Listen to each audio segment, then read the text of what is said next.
serve in the shadows, we carry the weight with stories that matter. Don't let them wait.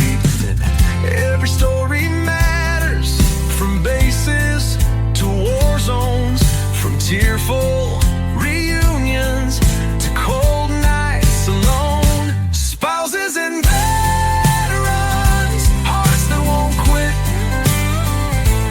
telling the truth about all of it. Hello and welcome back, everyone. It's just another day in the life as a military wife, and I am very excited to share my conversation with Mike Meese, a retired United States Army Brigadier General, and his wife, Ramona. And they were in the military. They were a military family for 32 years. And we sat down and talked about how they handled all of the deployments, changes, moving, everything that goes on, and how they were able to do it financially stable and prepare for what was going to come next, because there's a lot of financial uncertainty that comes with being in the military. And there are some basic skills that can make that so much easier, whether you're in the military or not. And that is part of what we cover in this conversation, as well as just fun stories and their experiences in general. So come join me for today's episode. As always, I am your host, Sam Wolf, and you're listening to Life of a Military Wife. All right. So, Mike, Ramona, right? Why don't you Yes. go ahead and introduce yourselves to my audience? Happy to be here, Sam. My name is Michael Meese, and I was in the Army for 32 years and am now the president of the American Armed Forces Mutual Aid Association, goes by Armed Forces Mutual. And I'm his wife, Ramona, and we've been together, like he said, 42. I'll put 42 and a half years. And so we met as high school sweethearts. So it's been a long, adventurous marriage. So that was one of my questions, was how did you guys meet? Some people meet before the military and some people meet after they join. So you've been here for the whole rodeo then, Ramona. So I have same high school, same church, stayed together through college. I went to school in San Diego. He went to the United States Military Academy at West Point. So coast to coast. How did the long distance work for you guys? Was that rough, or did that prepare you for military? Well, it was interesting. We have boxes full of letters. Yeah. And for your younger audience, that's what people did before there was email.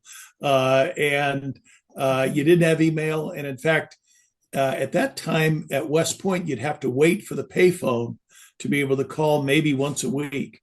And so perhaps talking less frequently on the phone than people do today prepared us for 42 years of marriage and a lot of separation while in the military. Yeah, and you were in the military before communication got as easy as it is now. I remember when we first got in, it was when people got deployed, they still had to wait for their assigned time to use the satellite phones, and like email was limited. Like you could only talk to your spouse when there was a allotted time. That really would have been beneficial, since you guys probably dealt with a lot of those communication lags and just strains because technology wasn't where it is now.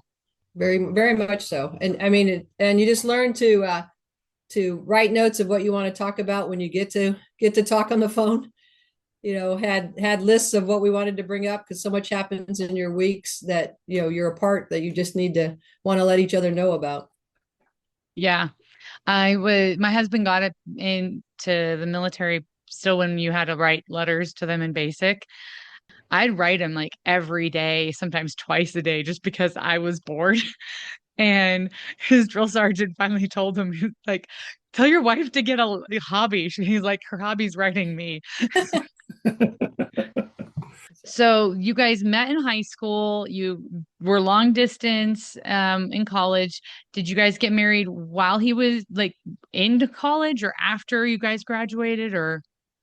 No, I was actually 1 year ahead of Ramona in high school. And so my first assignment, I went to Fort Sill, Oklahoma, and then out to Monterey, California. So I was able to choose my assignment. We both grew up in San Diego, and Monterey was the closest Army unit to San Diego. Actually, Fort Irwin would have been closer, but as many of your audience will know, nobody wants to go to Fort Irwin. So I was able to choose the 7th Infantry Division at Fort Ord, California, which has subsequently closed. but it was a great first assignment. And so we got married about a year and a half afterwards, because she was a year behind me in college. She finished at San Diego State. Okay. Well, So I that's think really cool. Monterey, California was gorgeous, and that was a nice induction to my military career. Was as an Army wife was to start in Monterey. So Because that's where the language program is. We've had lots of friends go through Exactly. the language program there. And so, yeah, we've always wanted to get sent there, but my husband's been able to go there for trainings. I've still yet to see it. So I hear it's beautiful. You guys are lucky. It really Um, is. Yeah. yeah. So then when you got into the military, you went through the academy, you were an officer. What was your MOS? What were you doing? What was your job in the military? Yep. I was a field artillery officer. And so was the executive officer and the fire direction officer for a field artillery battalion there at Fort Ord. And at that time, right, it was 1981. So right during the Reagan military buildup, we went through a lot of modernization, actually deployed with the unit various places in the United States, as well as deployed as an individual person to Japan, which was an interesting opportunity. And we were there for 3 years.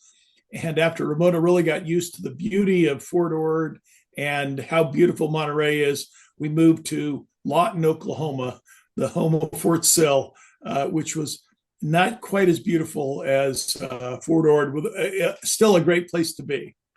And I will tell you, I worked for the county of Monterey as a job developer for youth, and I would drive his sports car, and he would get my 66 Dodge Dart because he only drove an hour, or he drove a mile, and I could drive up to an hour. So new to our marriage, he turned over his car in Monterey. And then we moved, like he said, to Oklahoma, and we just kept going from there. Hey, teamwork. You got to figure it out somehow. And obviously, you guys are a good team. You've kept together this long, so it shows it works. Yeah. It does work. So what duty stations did you do during your time in the military? What duty stations were you guys on? Years, I'll go through them pretty quickly. Fort Sill, Oklahoma, and then we were in Germany for 3 years, back at the height of the Cold War with the East Germany, and actually visited the Soviet Union back when it still was the Soviet Union. And then went to school in New Jersey, taught at West Point for a while, was in Kansas at Fort Leavenworth, at Fort Ord, California, at Fort Hood, Texas. And from there went to Korea, and then back to Fort Hood, and then back at the military academy at West Point, where I eventually became one of the permanent professors there. And then out of there deployed several times to Bosnia, Iraq, and Afghanistan. Okay. So yeah, that was my other question so obviously you guys had quite a few moves, and we were talking before, you have 4 kids, correct? Did I get that right? Kids. So, three kids. So we have almost. we have 3 married kids and 9 grandchildren. But they all grew up and we were moving around. And they grew up while we were moving around, and they a lot of his deployments and all that, or separations, took place when they were little, early on. Some of the ones that had community or unit homecomings and that kind of thing. As they got older and he deployed out of West Point, he deployed like an individual assignments. The kids were involved in their activities and all that. So they didn't have that unit homecoming like you see. Yeah. The news always covers and all that. He was short notice, dad's gone, don't know how long, and we would just keep going. We've experienced some of those where my husband is gone as an individual. You kind of try to just figure things out. But the great thing about the military community is all of our husbands are going and coming. So we're all just kind of supporting each other regardless. Yeah. So, and then you said you guys had a really supportive church too, right? We have a very supportive church and involved in our communities. We relocated, we lived in 15 houses. So over the time, and he had like 6 major deployments, 32 months, so add some TDY and a lot of separations in there, kind of accounts for the 42 years. Oh yeah. And well, that's a lot, like 15, that's a lot. We've been lucky to be more stable than that, but that means you guys have a lot of experience picking up and starting again, and especially with kids and a family. Well, he's Yeah, he's he's technic- smiling and laughing because technically, he was two of usually those, gone. Yeah. well, two of those, I was clever enough. I deployed to Iraq, and she had to move us from West Point to Washington, D.C., and then I deployed to Afghanistan. And 2 months later, it was on the same post at West Point, but she had to move us from the house that was being renovated by the Army to another house. So in both cases, I came back into a brand new house. And Oh, okay. the So funny part, you're the pro, Ramona. He gets to just exactly. benefit. He gets Yeah. to find his stuff when he comes home. Yeah. When I came back to Washington, all the stuff was moved there, and I had packed 2 suitcases with my uniforms and all of that. That was all great. And I turned around and said, "Well, where's my car?"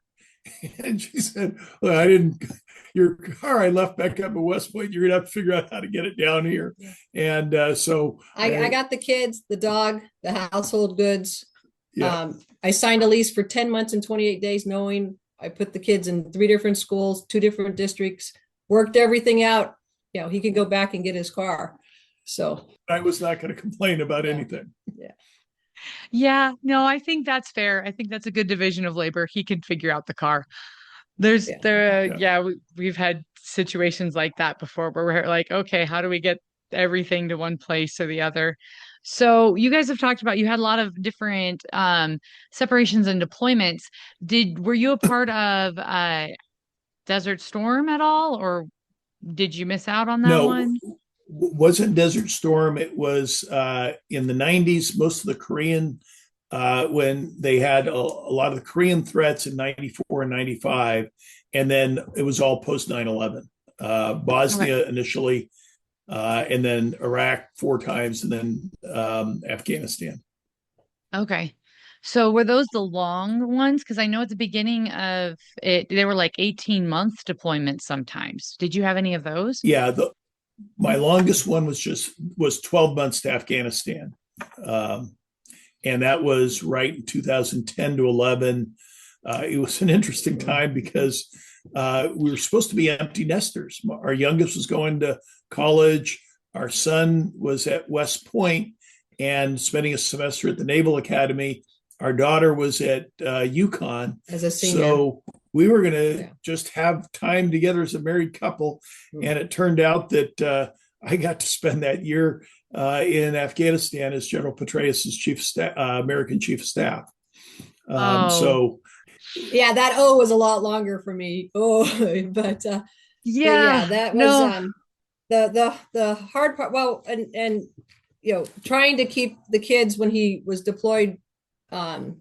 You know, when they were younger, you could plug them into all your normal routines and everything like that. As they got older, and we're in high school and college, it became really important to, well, even in middle school on, when we would move, if we moved during the summer, I would try to engage them ahead of time into like what their new schools and what they wanted to do. So I'd rent all their band equipment, you know, Mhm. ahead of time so that they could make the bands that were important to them when they moved into their new school. They weren't the new kid not able to fit in. Yeah.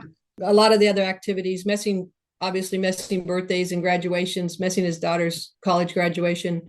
But like if he was gone over holidays, we made sure that all our extended family, you know, came in or we went to them, just so that we had a chance to be together for family. And then when he could early days Skype in, you know, or FaceTime or whatever Yeah. we had, in the end, he could see everybody, you know, because that was as much for him to feel involved as it was for us to be near family. Oh, mm, yeah. And that's what we've had to do too.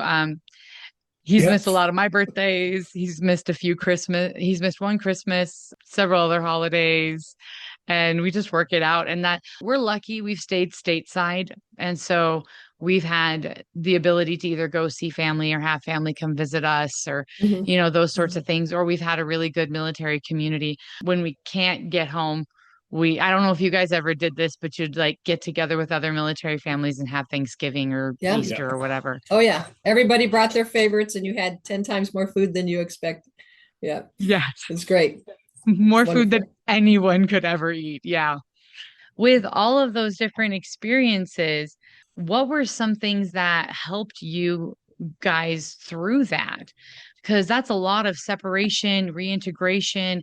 How did you guys navigate that with the children and make that a positive thing to the point where you have kids who are now in the military, so obviously they don't hate the Mhm. military. It ended up being something they, could handle. How did you manage that Right. resiliency? But I think for one of, I'll just jump in real quick. For one of them, during their middle school time, Mike and I surprised the kids with going to Disney World. Oh, And so one of the fun. things that we were able to plan ourselves is when he was deployed, we were able to plan this trip for them. But instead of all the retail therapy I probably would have done, I knew it was going to a trip to Disney World. So we could put the money that way, just kind of look forward to something when he came back. Well, and each of them kind of stepped up and took their responsibilities at whatever age they were, Yeah. so that they were contributing and helping. And then as communication improved, I'd be able to Skype with them. Oh, yeah. And again, at one point, both girls were teenagers, and it was not uncommon for me to Skype to them on the third floor of our house and then have to call Ramona on the second floor of our house because they weren't necessarily talking to each other Yeah. at that time. But you have to answer the phone if your dad's calling from Oh, yeah. Afghanistan. And Oh, so, yeah. that was an important way to do it. So we'd kind of fill each other in on what was happening. And then later on, as they got older, he would start to see travel bills, so to speak, credit cards to another state, and realize that his children were having significant relationships with, in the dating scene and all that. So he would have to play catch up. You'd be like, And wait, so who lives in this state? Yeah, exactly. When I saw credit card charges at the University of Michigan, I realized the intern that my daughter had met when she was an intern that summer went to University of Michigan. So I kind of figured out from the finance thing, you got to be sure to keep track of the bills. The added thing is it helps you figure out what your children are doing. As it turns out, she married this kid from Michigan, and they now have 4 kids, and they're doing very well. So I guess that worked out. Yeah, and to your evidently. point, you brought up about our kids also joining the military, being part of the military. And I think one of the things we tried to model is to make sure all of our stuff was up to date. Hmm. They saw that we were not in a panic mode when he left, even on short notice, that files were in order, auto payments, if we could do that. Yeah. Just car maintenance. We had to buy a car in between some short deployments because he knew the car wasn't probably going to make it, or it would cause me a lot of misery while he was gone. So we had a Yes. car fund going the whole time, just in case, obviously we could use it for emergencies and stuff like that, but it was just deemed our car fund. And it's interesting to see our children all have something of that, that extent as they've, gone on in their marriages. So just trying See, to model some of those things. that's absolutely brilliant. That is something I have tried to encourage young military spouses to do forever. We have the same thing. We also have a moving fund because Mhm. Yeah. when you move in the military, you have to pay a lot up front and then you get reimbursed Yeah. after the fact. Having an emergency fund, things like that, making sure your power of attorney is up to date, all of Yes. those things.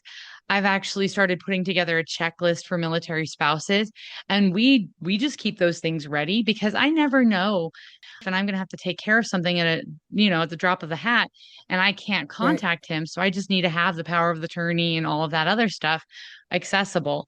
So it's really important to have those things thought out. And I love that you were talking about budgeting. How did you guys manage your budget and all those expenses? Because you had 3 kids, you put them through school, you had a lot of, and people don't always stop to think there's a lot of expenses that come when you have your husband living in one country and you're living in the other, because long distance was a bigger deal then than it is Right. now, but it's still like long distance bills, different phone bills, internet companies, you've got like double of certain things. Yeah, no, it's really important that you both the first thing is communicate. Make sure that both Mhm. the military member and the spouse understand what things are, so that if one of them leaves, they can manage that effectively. And then along those lines, deployments do provide an opportunity to perhaps identify where you might be able to either save some of the money that you get while you're deployed, whether it's deployment pay or whether it's the tax-free thing if you're in a combat zone and those kinds of things, and put that into, like you said, the moving fund or the car fund. But you may also find that there's things that you don't need. You can turn off your cell phone. You can turn off some streaming services. You can even contact, if you have two cars and one car is not going to be operated, you can at least call the insurance company and say, look, this driver doesn't need to be covered for these 6 months or 12 months, and then take advantage of those opportunities. As Ramona mentioned, we were able to use that to take a trip to Disney World afterwards, so that there was a focus for those funds and you didn't kind of feel sorry for yourself and be eating out all the time or going shopping all the time, which can make deployments a negative perspective. Well, and then later on, also we used it. I mean, we used it towards college fund because all three were going to be in college at the same time. But also, you know, things come up that can be special once in a lifetime events, and it doesn't drain you when you have, you know, when you put it away, so that we could experience it. Like, you know, example is all going in to see a Broadway show as our Christmas gift to each other. Now he was deployed, but you know, the kids and I had a great time, and we just happened to take our picture next to, you know, the statue, that kind of thing. I think they went to the Army Notre Dame game in Yankee Stadium. So I got a t-shirt. You got a t-shirt. Yeah. That's so cool. It's not draining that way, and it gives you something to talk about, something that's special for them that they remember. Yes, daddy wasn't there or mommy wasn't there, but they got to experience it and then tell them about it. And so they didn't mess out that way. Yeah, we've worked towards that. A family member of mine who is a veteran from the Navy, when we first were getting in, I asked him for advice, and he's like, celebrate those times you have together, make them a big deal, because time is going to be worth more than things. Things are going to come and go because you're going to be moving. And I'm so grateful he said that we started basically a family vacation fund and an anniversary fund, so that when my husband is home for our anniversary, we can go do fun things. Yeah. And in fact, a suggestion for that, each one of our kids got to choose what they got to do for their high school trip. So our daughter wanted to go to the Jersey Shore. I mean, these were not huge, extravagant things, but went to the Jersey Shore. Our son wanted to go to the NCAA lacrosse championship. So we went to Foxborough, Massachusetts, and saw more lacrosse in a weekend than anybody should really see, but it was great. He's a lacrosse player. He ended up playing JV lacrosse at West Point. Each of those things provide neat opportunities for the family. Oh yeah. And those are memory building. That is what helps. That's what helps you get through those hard times, the separations, the moves, the restarting, is when you can build those family bonds. And when you're not having to worry about finances because you've been preparing, then that makes a big difference. But yeah, we're just really grateful for the good financial advice we were given starting off. And we've tried to pass that on to other young military families. What were some financial things, some things you guys did like that helped you out? Is there any other more tips that you would want to give to someone who's just starting in the military? Yeah, well, one of the ones that I have always used, and in fact, we incorporate a lot with the advice that we give from Armed Forces Mutual. You know that in the military, you're going to get paid on a steady basis. And you know that not only do you get a cost of living allowance every year, but you generally, when you go over 2 years and 4 years and 6 years and 8 years, and when you get promoted, you have a pay increase above and beyond the cost of living. Well, when you get that pay increase, you should spend half of it, but save half of it. So that when you go over 4 years, if that's a $200 pay increase, you've earned it. So spend an extra $100 that month on going out to dinner, whatever you want to do, but be sure you save that the 100 of those $200, and that will set you up for whatever your financial objectives are. You mentioned Dave Ramsey. The key thing there is having those objectives, and whether that's an anniversary trip, having the kids going through college, having a special vacation, or putting a down payment on a home, or buying your next car. Those are the kinds of things that I think are very important. Yeah, they are. And that advice has actually helped us a lot. We've never had a car payment because of that. We've been able to Mhm. pay Exactly. cash for every vehicle. And there's a lot of, right now with the government shutdown, we know a lot of families that are struggling. They're like, how are we going to make our car payments? How are we going to do this? And we're like, we've never had to worry about a car payment. And I'm so grateful for that blessing. It's not because we've had fancy cars. Our cars have not been the prettiest, but they've been Mhm. functional and they've worked and they've been what we needed. And so those are really Mhm. great pointers. And yeah, I think that's really valuable advice. When you guys were making the transition from the military, when you guys finally decided to move on, what did that conversation, what did the next step, how did you plan for that? Because you're losing you're going to get a pension, but you're still not going to have the same level of employment and income as you had before. You're going to have to start making adaptations. How did you prepare in advance for that? And how did you work through that transition? Well, yeah, I wasn't Yeah. sure what I wanted to do when I retired. Yeah. And I retired after 32 years. So, yeah, you were going to get a pension and all of that kind of thing. We did what I suggest to people, and in my current role with Armed Forces Mutual, I advise a lot of people as they go through the transition. You should write down on a 3x5 card just kind of the desirable parts of the next job that you want. In other words, how much money you need to make, where you want it to be, what kind of things. In my case, I wanted to work with a values based organization that was around the military, but not in the military. And so that's why I came to work here. And it's a nonprofit, so it had adequate income, but we also wanted to be in the Washington, D.C. area because our kids are in the military, so they'll be in and out of Washington, D.C. And my parents lived in the Mhm. Washington, D.C. area, so that was an important consideration. The other thing was when you transition, you don't want to necessarily take the first job that's out there. So it's important to know what your expenses are and have saved up 6 to 8 months of those expenses so that you can take a look at what the opportunities are that are out there.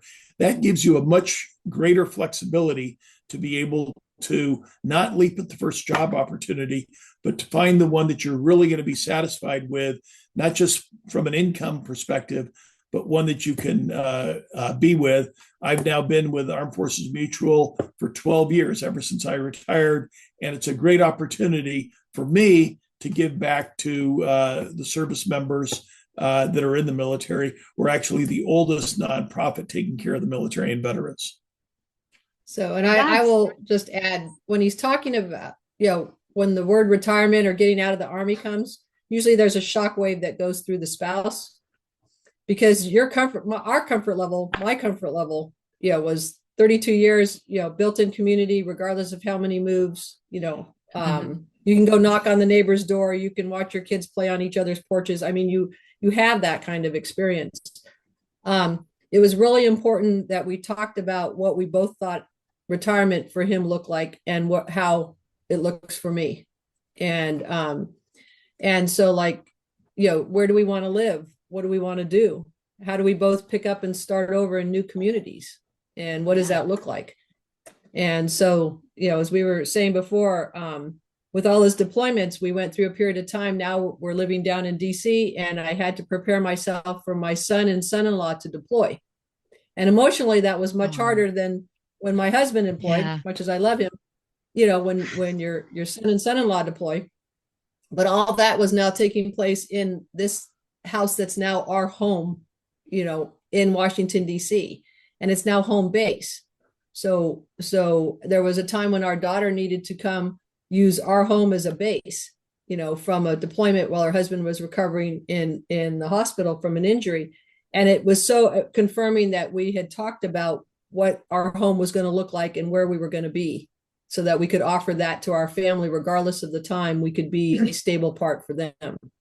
Yeah, and that's important for intergenerational military families is that when Mm-hmm. you are no longer the active duty service member and you can find that home base, whatever it is, that you can then be that anchor for those who are still going through the ups and downs and roller coaster of military life.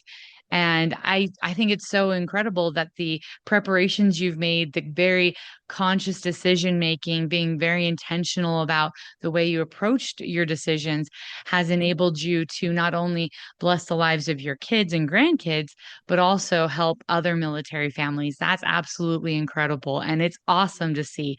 That's the thing that I feel I want to encourage people who are transitioning out now to think bigger. I think sometimes they just think, oh gosh, I got to get a paycheck. I got to keep providing, or I've got to find the next mission, or they feel a little lost. And it's more of a, hey, pause, let's think through this. Let's be intentional. Let's set ourselves up for success so that you can not only just provide for your family, but you can find fulfillment in helping others too, and keep building this great military community we have, because veterans like yourself do so much to help the current generation. And someday we're going to be on the other end. And so the more we can learn from people who are successfully transitioning like you guys, the more we can hopefully successfully transition later on too. Yeah, and you can, a couple examples. Ramona worked with the military group in our church, which was a great thing. I'm on the advisory board for Blue Star Families that's in many different military bases, and I love Blue Star families. White and blue. Yeah, Kathy Roth Duquet and I actually, who runs Blue Star Families, we were both went to the same graduate school, and so it's a great organization that continues to expand. And for any military families who are looking for opportunities, Blue Star Families is a great way to get to know the community. Yeah, we love Blue Star Families. I've frequently actually talked about that organization on my podcast because we've been really blessed. I love the cooperation or the program that they helped worked out so you can go to like different museums or different places like that. That's given us some really great family memories at low or no cost. And so we've really enjoyed that program that you guys have helped facilitate and put together. And so yeah, those are great organizations. And thank you guys. Thank you for what you do with those. Yeah, well, and that's all part of giving back, which I think continues the sorts of things that you learn over 32 years of the military and now 42 years of marriage. Yeah, you want to have servant hearts. Yep, definitely. We've also been really grateful for church too. And that's one thing I point out to some people who are young and in the military. Maybe you've not been very religious before in your life, or you went to church a little bit as a kid, but finding a church community, getting involved in like, we've helped out with Chaplains Association, even people who are not in our faith tradition, who are not members of our religion. Me just getting together and supporting each other as believers and members of the military through hard stuff is huge. And that sort of connection and service can really help through those hard times, building those friendships and support systems. So I love that you guys were mentioning that as well. Just because we're wrapping up, we're heading towards the end. I love to, because I just think it makes it entertaining. Do you guys have any funny or interesting stories, humorous stories from your time in the military? Because everyone's got their funny stories. Well, yeah, one of the when I was over in Afghanistan, my son was at West Point, and so he said, "Hey, Dad, I'm going to train for a marathon."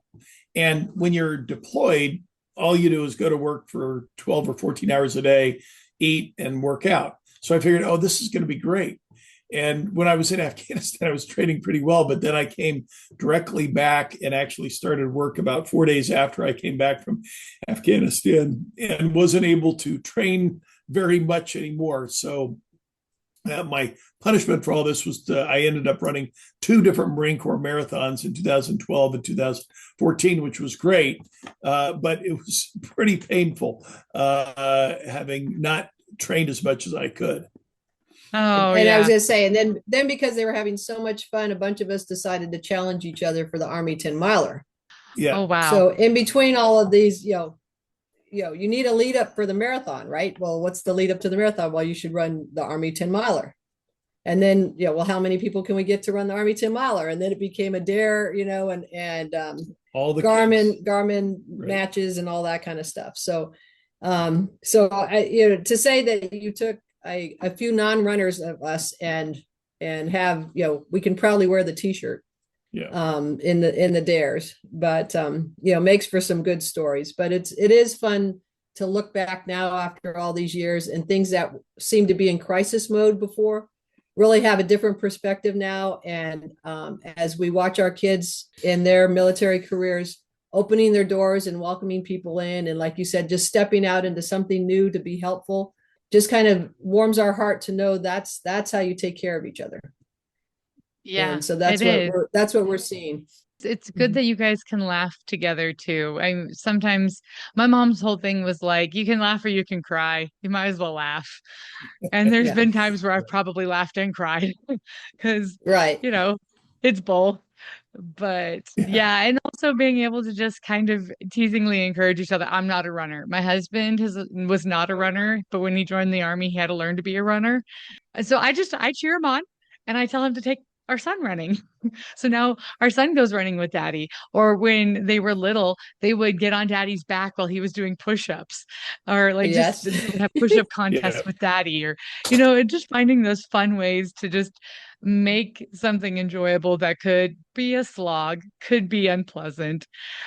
And yeah, I totally can. My husband's done that sort of thing too, where he's like, oh, I'm gone, I'm gonna get into great shape, and then he comes home and he's like, ooh, I can have all the comfort foods I want. It makes a big difference. It's a thing. So to wrap up, I like to give the opportunity to my guests to talk about what you're doing. We've talked a little bit about it. What are some of the specific things you do with Armed Forces Mutual? What would you like people to know, and how could they contact you if they would like to learn more? Sure. It's very easy to contact us at just armedforcesmutual.com. And as I mentioned, we're the oldest nonprofit taking care of the military and veterans. So what we provide is mutual life insurance for everybody who's in the military or military veterans. We only serve those that are military and focus on the survivor assistance. So as most people know, we've got reasonably good government benefits, whether it's SGLI, VGLI, or the survivor benefit plan, but it's pretty complicated with all the paperwork. And I have a whole set of experts in survivor assistance that help out any military families that have lost a military member. They not only get the insurance from us, but they also get all the survivor assistance that they need to be sure that they get the right amount of survivor benefit plan, the right amount of what they call DIC, dependent indemnity compensation from the VA, and other kinds of benefits.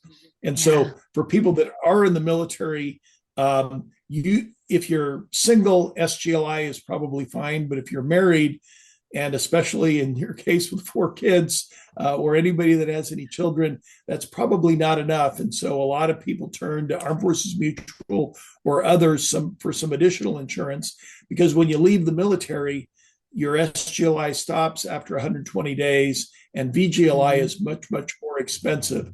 And so that's why a lot of people turn to us to be able to provide the insurance protection for their families and can sustain them throughout the entire time that they're in the military and beyond. Yeah, and I know that there's veterans I've talked to who are concerned because when you're in the military, it takes a toll on your health. And a lot of insurance plans like this will ding you for those sorts of things. Yeah, and that's why it's important to get that supplemental insurance while you're in the military before something goes wrong that might make you difficult to be insured. We have people that get their policies when they're 21 years old, and they actually can keep them through age 75 without ever taking another medical exam. That's good. That way, if something does happen to them, which invariably it does, they will be in good shape. The other thing is, even if you're not interested in insurance, if you go to armedforcesmutual.com, the kinds of things that we've talked about in this podcast, all kinds of transition tips, survivor assistance tips, a bunch of things completely unbiased and free of charge that you can tap into to be able to do the kinds of financial readiness things that you've talked about. I'd encourage anybody who's listening to check out armedforcesmutual.com, sign up for any of the different things. They're all free. You can subscribe to our information and learn a lot about how to be financially ready in addition to being militarily ready and taking care of your family. And so many people don't think about that. So I'm glad you're doing that. I will make sure for everyone who's listening, look in the description for this episode below. We'll make sure we have a link to their website so you can find all those resources and get started looking at that information and making those plans and preparations because they're important. And you want to feel like you're going to live forever, but we're not. We're not going to all live forever. And it's important to make sure we're taking care of our families because far too often things come up that we didn't expect. And honestly, the fact that they can get signed up now and stick with you guys through the long haul, and that way they've got a great setup and they don't have to worry when they transition out of the military about finding insurance for their family and finding that life insurance, that's huge. And just being prepared is absolutely important. Yeah, no, it really is. And the value is it's military people taking care of other military people. We're a nonprofit. So everything that we've got goes back to taking better care of those that are in the military. Mm-hmm. Very often I get contacted by lots of different organizations, and I frequently just have to pass because I'm not going to platform an organization that is going to take advantage of service members. If I feel like they're just in it for themselves, I just won't platform them. I want to look for companies like yours that have the service members at heart and really care about their well-being, because that's what we need to do is we need to watch out for each other and support each other because we're all one big family when it comes to it. Mm-hmm. Absolutely. We've been doing this for 146 years. And so we've got a lot of experience to be able to share with others. Yep. That's why when I heard from your assistant, I was like, yes, I would love to have them on. That is an organization I can completely support because I know the quality work you do.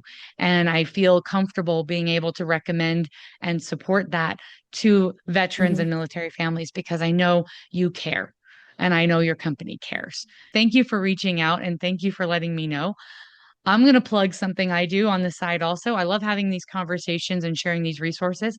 But another thing I do, and if you have time for it and are interested, I like to record the experiences in depth, do long form interviews with veterans about their whole military experience as much as they can share. And then I'm working on getting those submitted to the Library of Congress for their Veteran History Project so we cool. can have good quality records of these experiences of our veterans, first person accounts for your family if that's all you want, or for everyone. And I think preserving that history is absolutely imperative. So if you have time, I know life is crazy and holidays are coming, but if that is something that interests you, even if it's just something you want to have for your family, for your kids, I'd love to help that. I do that for free. That's what I do with my podcast as well, is providing that completely free of charge to our veterans and their families. No, I think oral histories are critically important. I'd be something I'd be interested in. Okay. Well, I'll stay in contact with you and we can set that up in the future. But thank you both, Ramona and Michael, for coming on and you're welcome. Sharing your experiences. This was super fun and I really enjoyed getting to know you better. Great. Thank you very much, Sam. Thanks, Sam. Appreciate it. Blessed Thanksgiving. Take care. And I'd just like to say how grateful I am to Mike and Ramona for taking the time to share their military experiences and lessons that they learned so that we can help and encourage each other. What are some financial tips and tricks that have helped you in your life? Let's get a conversation going in the comments below and share about those things. Also, I am still working on filling up next year's calendar. If you would like to be on the podcast, please feel free to reach out and let me know. I would love to hear from you. Finally, thank you so much for your encouragement and support. It means a lot to me, and I could not do this without all of you. Let's continue to be the good that we want to see in this world. And as always, I'm your host, Sam Wolf, and you've been listening to Life of a Military Wife. Spouses